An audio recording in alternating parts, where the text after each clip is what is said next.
Dallagnol, além dessas soluções que o senhor apresentou, então uma reforma no judiciário também seria uma solução ou até uma reforma ampla que incluiria inclusive a promotoria? Com certeza, a gente precisa de uma reforma administrativa e precisa de uma reforma no judiciário. Nós temos o único judiciário do mundo com 4 instâncias do julgamento. E mais, não existe uma segurança jurídica dentro das instâncias, não existe uma cadeia de hierarquia das decisões como existe nos Estados Unidos, em países do common law. Então aqui cada tribunal decide como quer e o empresário fica refém disso. O empresário, quando quer cumprir uma regra tributária, ele vai perguntar para o advogado dele, o advogado vai dizer, olha, tem essa opção, que é defendida pelos tribunais A, B, C, D, E, e tem essas opções aqui que são defendidas pelos tribunais E, F, G, H, I, J. Então, o empresário não sabe o que fazer porque não existe uma cadeia de hierarquia. E mais, cada tribunal tem 2 turmas e muitas vezes as turmas decidem de modo conflitante. Então, você tem um estado de não só um manicômio tributário, como alguns colocam, mas um manicômio judiciário. E quando a gente tem 4 instâncias e a maior parte dos casos chega ao Supremo Tribunal Federal, é claro que não vai funcionar. Veja que a Suprema Corte norte-americana julga 100 casos por ano. A Suprema Corte brasileira, só em habeas corpus, julga 15 mil casos por ano. Não tem como funcionar um sistema assim. O ideal seria de ter 3 instâncias, como tem lá nos Estados Unidos, e que poucos casos chegassem à Suprema Corte e a gente conseguisse decidir a maior parte dos casos nas 2 primeiras instâncias. A gente ia economizar recursos, nós temos um dos judiciários mais caros do mundo que não entrega, a gente ia ter maior segurança jurídica, a gente ia ter mais agilidade nos processos. Agora, isso que a gente falou para essa situação, a gente pode expandir e aplicar para outros ministérios, para outras áreas. A gente precisa aumentar a eficiência, implantar a meritocracia, a gente precisa reduzir custos. Por quê? Porque a gente tem um déficit público imenso e a gente precisa sobrar recursos para investir naquilo que mais depende o desenvolvimento econômico e social do Brasil, que é investimento em infraestrutura, em educação e também em tecnologia.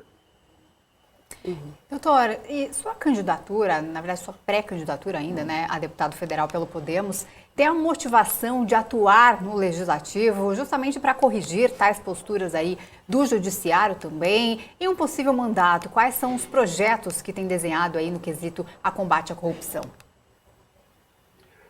Existem muitos projetos. Se a gente fosse ficar no básico do básico, o que a gente não tem são fim do foro privilegiado, que é uma proteção contra pessoas poderosas que praticam crimes e que impede que o Senado Federal exerça o seu papel de fiscalizar o Supremo, porque os senadores são investigados pelo Supremo e o Supremo é investigado pelos senadores. Então fica ali numa situação que nos parece, para quem está aqui embaixo, uma mão lava a outra.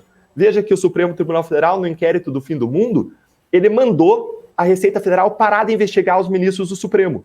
Gente, qual é a legitimidade para isso acontecer? Se um ministro supremo entende que ele está sendo investigado de modo indevido pela Receita, ele deve agir como qualquer cidadão. Ele deve ir a um juiz de primeira instância, mostrar evidências de que existe uma quebra de imparcialidade, de impessoalidade, que ele está sendo perseguido.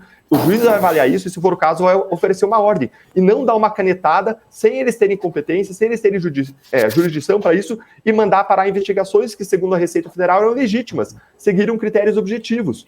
E quando eles fazem isso, quem pode fiscalizar? É o Senado. Só que o Senado não vai fazer por quê? Porque existe a situação em que senadores são investigados no Supremo Tribunal Federal. Segunda medida essencial, restabelecer a prisão em segunda instância. Terceira medida essencial, que as pessoas que vão ao Congresso não tenham sido condenadas por corrupção. Essas são medidas absolutamente essenciais. Agora a gente pode expandir isso para muito mais. Tem 70 propostas anticorrupção que eu apoio, que estão dentro de um pacote chamado Novas Medidas contra a Corrupção. Lá tem melhoria de critérios de ingresso no Supremo Tribunal Federal. Lá tem inserção de conteúdos de combate à corrupção, de cidadania nas escolas. Lá você tem desburocratização. A desburocratização ajuda a atividade econômica, mas também ajuda o combate à corrupção para evitar que muitas vezes agentes públicos criem dificuldades para vender facilidades. Lá você tem uma série de outras medidas para garantir que os recursos desviados sejam recuperados e para que as pessoas respondam efetivamente para os crimes de corrupção e vão para a cadeia com respeito aos direitos dos réus. A gente sempre defendeu o respeito aos direitos fundamentais, mas nos mesmos moldes como acontece nos países desenvolvidos, e não como acontece no Brasil, em que o direito à ampla defesa, em que o direito ao devido processo legal se tornou o direito à impunidade, o direito a infinitos recursos.